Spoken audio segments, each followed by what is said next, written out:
apply.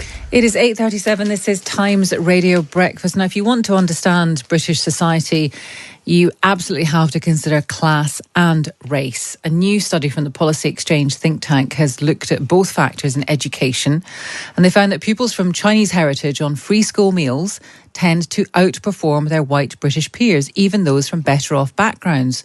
So what should we make of this information, and what, if anything, should the government do about it? Let's speak to Sir Trevor Phillips, who's a senior fellow at the Policy Exchange. He used to be head of the Commission for Racial Equality, of course. He's a Times columnist. He wrote the foreword to this report, and we can speak to him now. Good morning to you.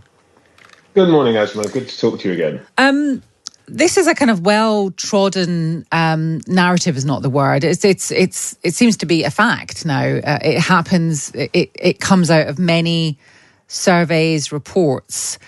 What does it tell us about what's happening in 2024, either in our schools or in our families?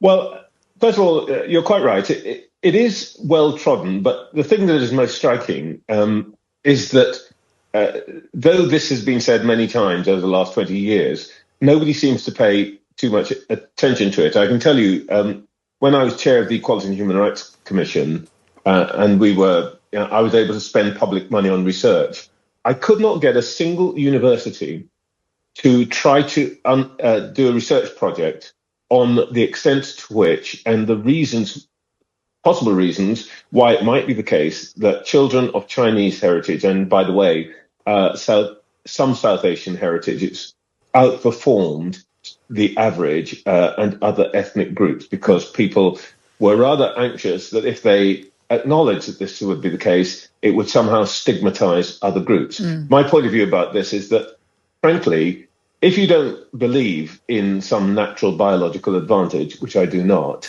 it's worth understanding what some of these children and their families are doing, so that those who are less successful can copy them. Now, so you're quite right to say it's well trodden, but the problem is we've not done anything about it.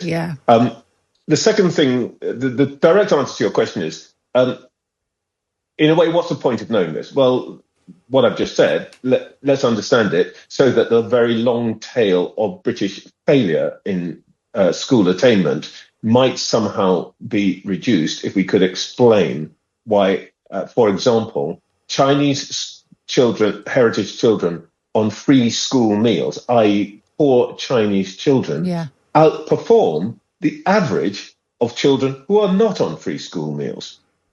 And so what do you think, because, I introduced you, you, this is your area.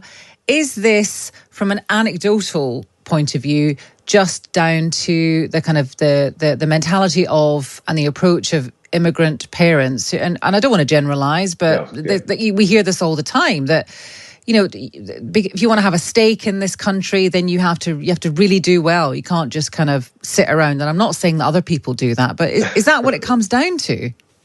Well, to be honest, Asma, I know you're being sort of careful about this, but you are, in a way, to be honest, answering your own question, and you are completely correct.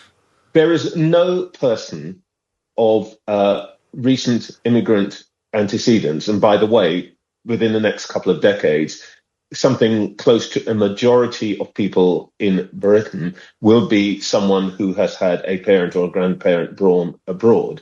There's almost nobody who comes from an immigrant background who doesn't grow up with a parent saying, number one, you've got to be twice as good to get half as far as everybody else. I'm sure you will have heard that.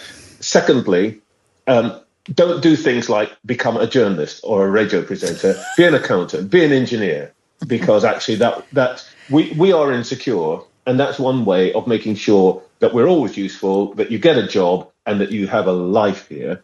And thirdly, the point about education is that it's portable.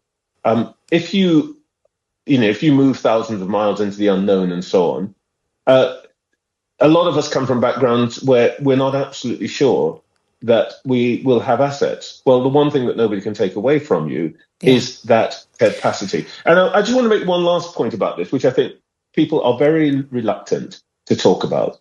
And that is this. Most people who make it to this country from far away are unusual people. They're not, there's the story is, migrants move because, war, conflict, and so on. Well, to some extent, that's true. But you also have to look at it from the other end of the telescope. By and large, immigrants are the most ambitious, the most active, the ones with initiative, the ones who will not put up with living in a backwater and inheriting the fortunes of their parents in the village. These are the odd ones, and that's why they succeed to an extent more greatly than others. Yeah, but just running alongside that, though, I always feel that with these stories, there are quite often voices saying, you see, they're doing better than poor immigrant kids are doing better than poor white kids, or obviously whether their parents are the immigrants or whatever, because they're getting more attention, they're getting more, I don't know what, resources, extra schooling, whatever it might be, and poor white kids are being left behind. Is that right? Is that fair? Well, it's possible for two things to be true at the same time. I mean, this is absolutely true that immigrant parents tend to worry more about the future of their children. And that's, in a way, it's kind of obvious. The reason that you get up and move is because you want something better for yourself and for your family. And it's worth saying, by the way, that if you look at the fee-paying schools, particularly around our big cities, they are disproportionately populated by people from some minority groups. And the reason is that people who are even on migrant families who are even on modest wages or modest household incomes regard educational success, for the reasons I gave before, as so important that they're prepared to put more of their money into supporting their children in that way. Okay. Now, that doesn't mean that everybody else is just rubbish. It just means that it is worth paying attention to why some people succeed and understanding it so that those who are less successful might do better. Okay. Trevor, thank you very much. Really interesting as always. That is Sir Trevor Phillips, who is a senior fellow at the Policy Exchange. Loads of people responded to this. My daughter goes to a selective state school and it's 90% people of a Asian background there because they have parents who care more about it. It's just a fact. Tony says, uncomfortable fact, parents of Chinese and South Asian children take their education and parenting very seriously. That's all you need to know. Carol says, I taught Chinese children as part of my classes. It's the parents who drive the children, and strong family work ethics. Many Eastern Asian families are wrapping children in cotton wool and telling them they are wonderful is not good for them. Afraid there is a delicate balance to strike. You probably have a view on that. 0333 003 2353 if you want to join that conversation. It is now 8:40.